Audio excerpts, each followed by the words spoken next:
Well, hey everyone, welcome to the Wealth Investment Podcast. I'm here with Josh Nichols. Thanks for taking the time to talk to us here on a Friday, Josh.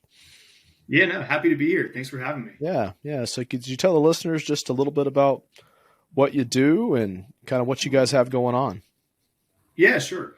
So I'm a principal with Coast Oak Group, and we are a residential development company.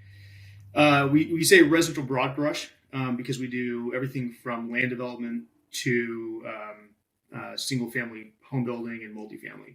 So basically, if you live in it or on it, that's kind of our focus. And then we also have a builder.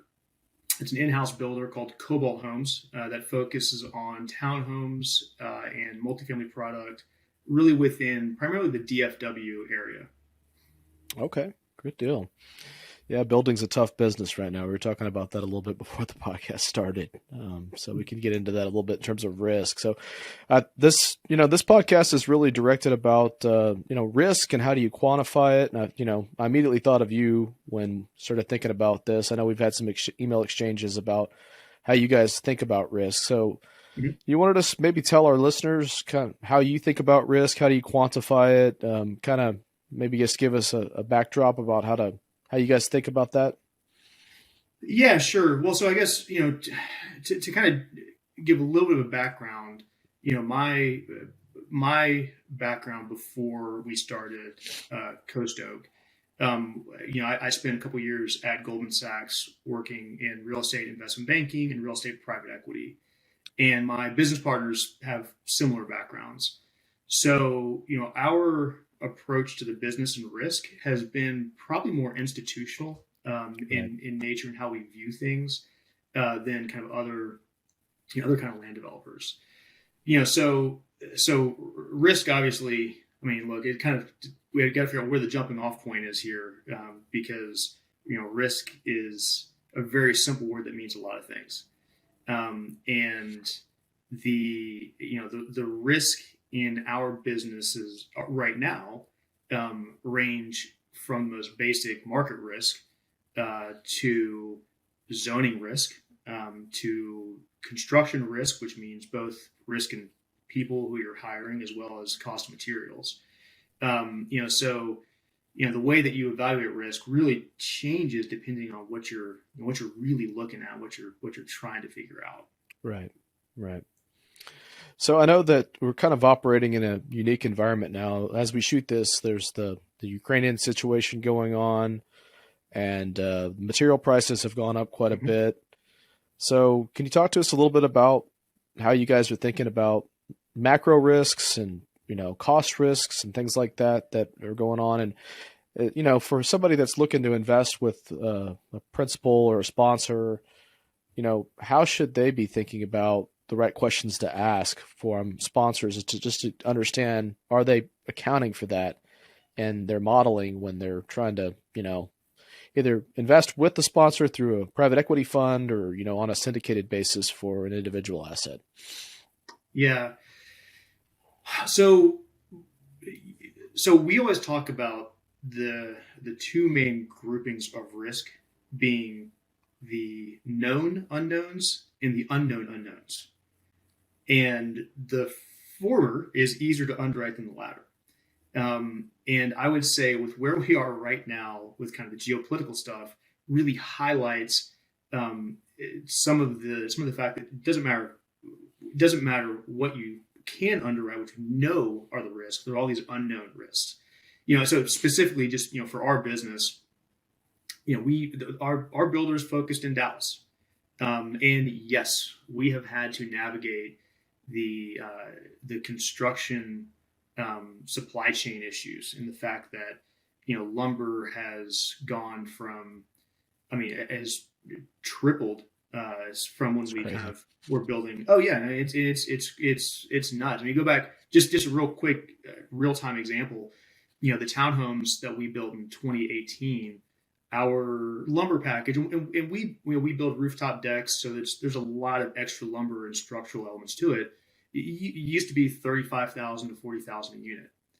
And the bids that we got back for most recent projects were over 100,000 a unit. Wow.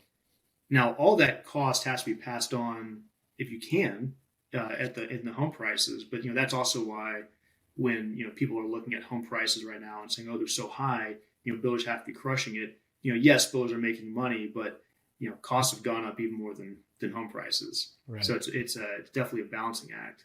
But sorry, I kind of digressed there on the question. So the under the unknown unknowns, right? Things that you couldn't even underwrite.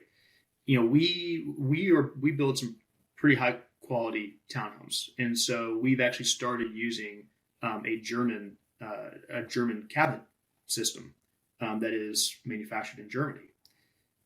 Now, the fact that the situation in Ukraine is impacting the cost of production in Germany, and there's all kinds of risk that is introduced there, which we never even thought of. Right now, we did consider not buying certain things out of China because we knew the shipping issues. But Germany seemed like a really stable, reliable place to get some high quality cabinets out of. And, hopefully that's still the case, but it just highlights this kind of difference between known unknowns and unknown unknowns. So, from an LP's perspective, right? If you're looking to invest with a sponsor, obviously experience I think is important. And the impact of experience and the importance of experience probably does differ depending on what type of investment it is. And what I mean by that is if it's a multifamily syndication where it is a operating multifamily asset and the property management is in place, that's a different type of risk and a different kind of dynamic with the sponsor than if you are working on a ground up development project. And so, the type of asset that you're looking to invest in, I think, changes how you view, the importance of sponsor experience and how you're considering risk and their ability to manage it. Okay.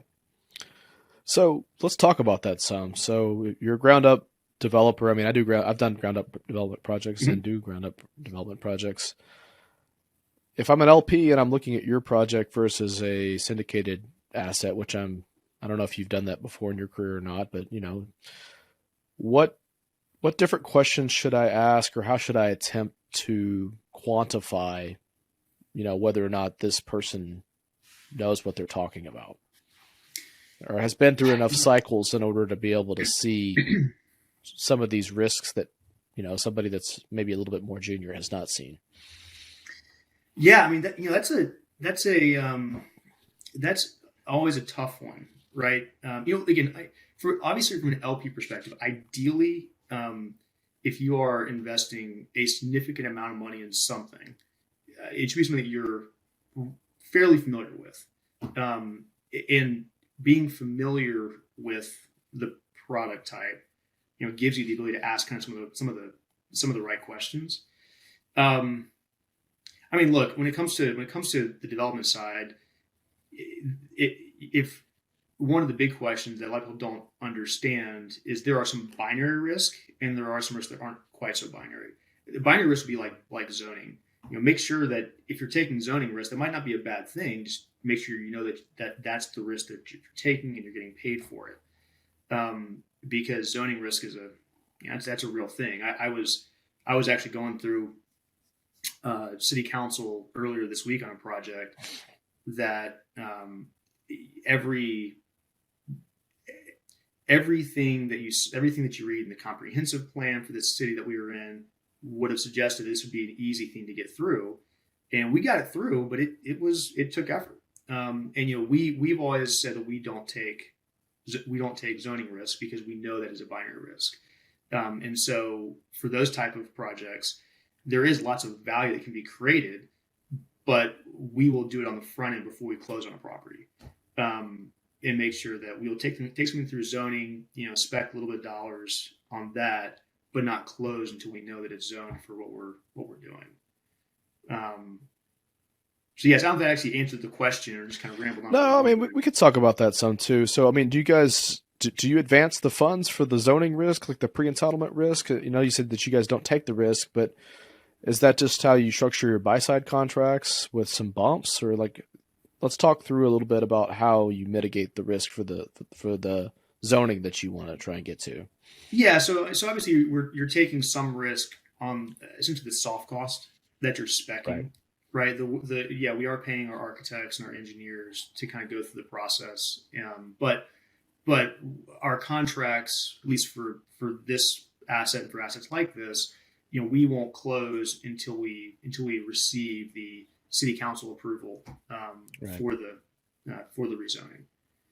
And so that's really, I mean, and you just have to make sure when you're budgeting your soft cost dollars that that okay, you're going to risk X dollars. So in this case, we knew we were going to risk 30,000 to 40,000 dollars for a purchase that was a $2 million land purchase.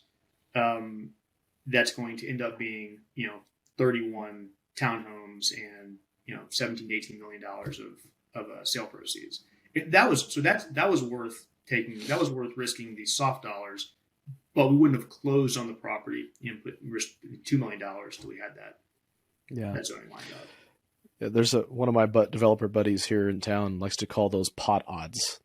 Yes, Um, exactly. the pot odds for the zoning you're trying to get to. So you can get that huge bump in value, but it certainly comes with some risk. So if there's investors that are looking to participate in projects, I mean, are LPs in your experience generally exposed to that sort of risk in projects based on how sponsors put deals together, or is it pretty much the norm from what you've seen that LPs generally participate after that? Look, my view, and again, this again goes back to what my bias is. We are definitely not cowboys when it comes to binary risk like that.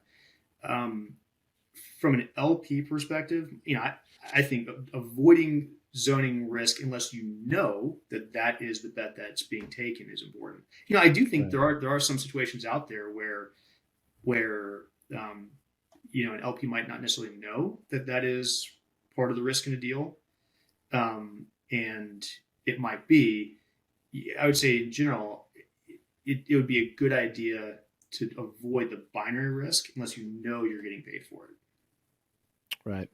So what would let's just make believe that somebody was going to participate on that side of the project Mm-hmm. prior to the zoning risks. Let's talk about how that should be reflected. And you mentioned that they should get compensated for the value as well. So we talked about this a little bit before the podcast, I think just by email, but how should the security be priced, or how would you structure a securities offering where somebody participated prior to the zoning risk, and what should what should an LP look for? This should be disclosed, I would think, in most projects, but Mm-hmm. how much more should they be compensated if they're on that side of the risk versus not on that side of the risk? I would say in abstract, that's not really an easy question to answer, right? Because it's not just the LP versus the sponsor. The sponsor, the whole team on the buy side, right, is who needs to make sure that they're getting paid for this risk. They are in purchasing the asset at the right price. The relationship between the sponsor and the LP is more on the structuring side, right? How is it structured? And so, actually, just to kind of expand on the question, Brian, when you're saying how should it be priced, is that more a question on the structuring side of it, or the kind of projected returns to the LP? I guess it could be either, because there could be risks introduced in both places. But I'm really thinking more about, I'm an LP and I'm offered X%, and maybe it's a pref and there's some sort of split and there's some projection, and Mm-hmm. if everything goes according to the pro forma, then in theory I should make this amount of money. Um, when I'm looking at the underwriting, I got to know what risks I'm taking Yep. as I'm doing that. So if I see in sort of the business plan, the way that it's laid out, that I'm really taking that zoning risks or any of the entitlement risks or Mm-hmm. anything like that, I should probably be getting paid X, versus if I'm after that, it's a fair compensation for the risk that I'm taking is Y. So, how would that How would you just think about that if you were Yeah, well, somebody investing in somebody else's deal? yeah. So that's why the zoning risk is hard, right? Because it's easy. It's not easy. It is easier to explain risk premiums on risks that are not binary, right? Right. And that's the tough about zoning risk. Zoning risk is if you get it, you get to build what you want to build. If you don't, what's plan B? Well, it depends on the asset. So it's really hard to price the appropriate return for binary risk. Whether it's a 22% projected IRR versus a 15 or 17. It's hard. It's either a yes or no. You either get it or you don't. Right. Um, now the way that something is structured, I think, is really the most important part of an LP understanding where their exposure is. The other thing that we always say in the office is that the model's always wrong. Yeah. So if you're making an equity investment, you can look at the projections of what it's going to be, but the model's going to be wrong. Right. The only way you're going to get that return is if it's a debt position or a preferred equity or something like that. Um, but on the equity side, there's upside and there's downside. So, the most important part, from my perspective as an LP, would be understanding the structure and understanding, where you are in the capital stack, and where the incentive is for the sponsor, making sure the incentives are aligned, both on the upside and the downside.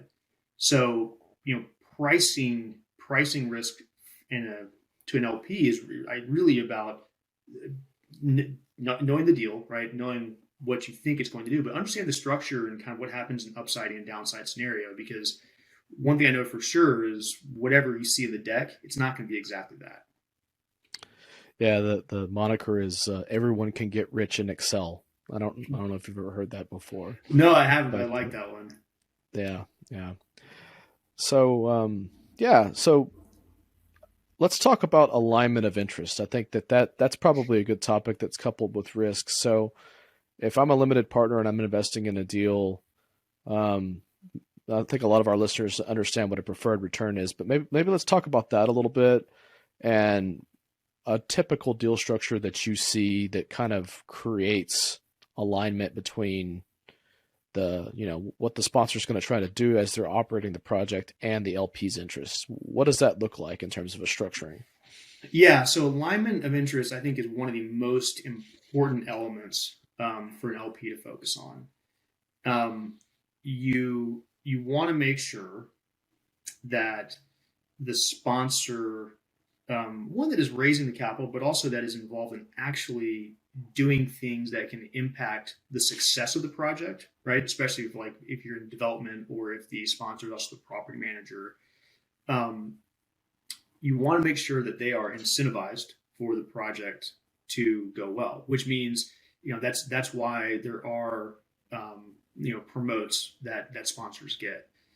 But you also want to make sure that if things don't go well, that there is some skin in the game there as well. Because look, I mean, there certainly are types of sponsors out there that take the approach of, well, if we put 100 bets on the table, all I need are 10 to pay off, and that's great because there's disproportionate upside. Well, that's true, but you got to make sure there is skin in the game, so that it's not just shooting for the moon, but there's an appropriate level of risk aversion as well.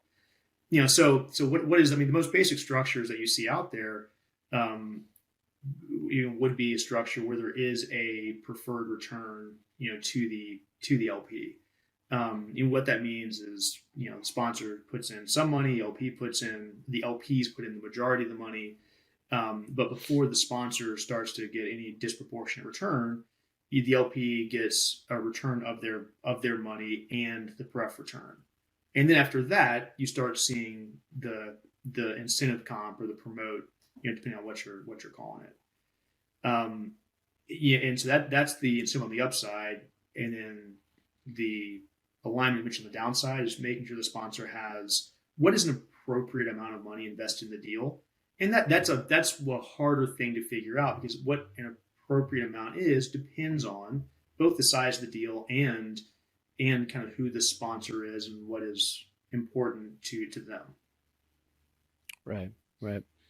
And what about fees? Mm-hmm. We haven't talked much about fees. I know investors in general don't like paying fees, Yeah. but you got to keep the lights on. So, can you talk about what you think is an appropriate level of fees and how they should be structured and what one of the a sponsorship is kind of a conflicts of interest business, especially for people Mm-hmm. that have a lot of they can hire themselves basically for certain parts of what needs to get executed. So how should people think about that, and how should they be scrutinizing fee structures? Yeah. So transparency is critical, and no one likes fees. Um, and but the reality is, depending on the sponsor's setup, fees are an important part of the business. Brian, I'll tell you though, we have taken the approach. It, yeah, we have structured fees differently depending on what the deal is. Like for instance, we were talking about our builder Cobalt Homes. We fund those projects through equity funds that we have raised from LPs. And the first one we did was, we had, through our land development business, um, been a builder in other projects, but not really of the scale we were going to go for with Cobalt. And so the first fund we raised from LPs, we wanted to make sure that there was that they understood the incentives were aligned really well, and that there was no way that we were going to make any money on this thing that didn't go well, because we were essentially an unproven sponsor in that business line, right? Even though we'd Right. been developing at the time for 10 years other residential projects, we hadn't started a builder in earnest, so we were unproven. So we actually structured the first fund with zero fees at all. Now you can't operate Wow. that way forever, but it Right. was important for that one to know, for our investors to know that there's no money going out to the sponsors until they got a return of capital and return on the capital. Now we changed that structure going into the second fund and again into the third fund. But I kind of bring that up because there are times when, as a sponsor, if you want to kind of get into a business, it is appropriate to structure it in a way where you're acknowledging that we might be unproven, and so this is how we're going to structure it. So, but even since then, we've always taken the approach that we are fee light and fee transparent, where there's not multiple levels of fees. With our current fund, the only fee that we have is a construction management fee. That's it. There is no equity raising fee. There is no debt financing fee. There is no asset management fee beyond the construction management. It is just construction management fee that is strictly based on construction spends, and then there's the incentive right at the end. Now we did that because we know that's unusual, and our LPs like that, because I think the more layers of fees there are, the harder it is to understand, the harder it is to understand who's getting paid what, and it becomes a distraction for the LPs. So we were able to structure these funds in a really streamlined manner. That is atypical, and I'm not saying that is how every investment should be structured. For instance, if you're building multifamily, there's going to be a property management fee, there's going to be leasing fees, there's going to be an asset management fee. Um, but I'd say making sure that it's transparent is important, and making sure you understand who's getting what. That's also something that's also not always clear when an LP is looking at the offering docs. Okay. All right. Well, that's really the stuff I wanted to cover. Can you have anything else that you just in general about risk that you would think is a good thing for limited partners to know? Just people that are out there listening and scratching their heads trying to figure out how these sponsors are putting their deals together. Yeah. So, man, I don't. So I would say, and this kind of goes back to we focused a lot on sponsors and experience and what people have done or not done. I'll say again, I think having a seasoned sponsor is really important when there's sort of a development element to the project. When it's a cash flowing project, it's still important. It's just a different level of influence on kind of the returns of the project. And Brian, I'm curious to get your view on this too. The historical returns for real estate investors in the kind of multifamily and residential space, uh, multifamily especially, have been really good for the past 8 years. Right. Um, because with cap rates just constantly being compressed, a good deal can turn out to be, a bad deal can be a pretty good deal. Right. Right. And so,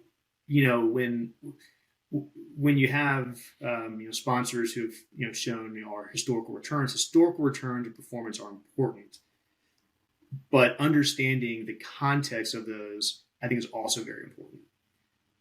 Right. So Well, you didn't have to be very smart in Austin the last 5 years to, there's been a lot of bad deals that have been done that have been bailed out by appreciation. absolutely. And, cap rate compression, maybe 50% of the overall return for a lot of these deals is because people were able to sell their asset for more than they thought they were going to when they originally put it together. So Absolutely. that doesn't exactly make you a skillful sponsor, but you got a great track record if somebody goes and looks at that. So, if I was somebody that wanted to dig in on that, a limited partner, how would I go about doing that? I mean, could I ask them for the pro forma that they were hoping for when they put the deal together, and then see how it actually operated? Because I mean, it seems relatively easy for the sponsor to just either not give that or to doctor it when they send it out. So that's a good question. I don't think, probably not, because again, this goes back to the model's always wrong, right? So whatever they show you is going to be wrong.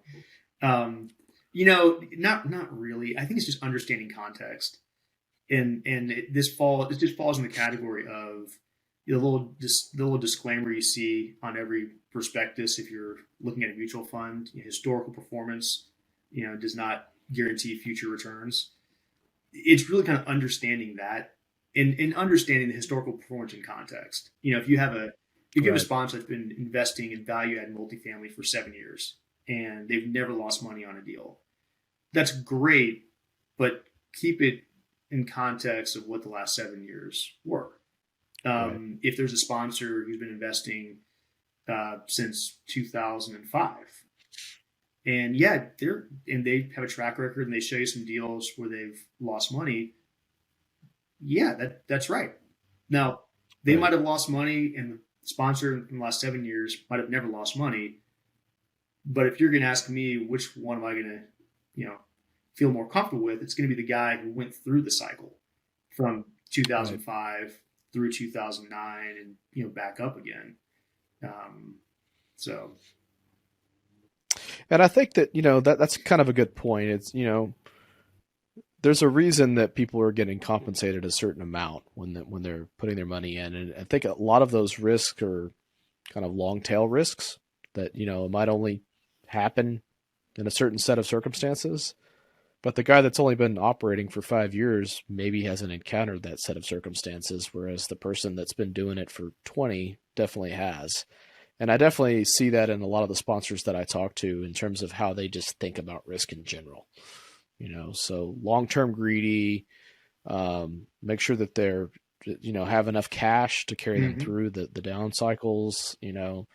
Those are all good things to think about when you're trying to figure out who you want to, place your bets with in terms of a limited partner type investment. Oh, definitely. No, the long-term greedy, I love that one. It's a great one. Yeah. Well, hey, thanks again, Josh. I know we're here on a Friday before spring break, so we're probably both eager to get out and do the next thing. But I really like to thank you for your time and appreciate your attention. And hopefully, some of our listeners have learned a lot, and maybe all of them have learned a little bit. So, thanks so much. Yeah, I really appreciate it. It was good talking with you. Yeah, Josh, did you want to give everyone a just a plug for how they can get in touch with you guys, or what you guys have going on? Yeah, sure. So our website, the Cobalt Homes website is cobaltdfw.com, and it has some information on the projects that we're doing. Yeah, if you guys have any interest, feel free to reach out. Okay. Hey, All thanks so right, thank much. you. Appreciate it.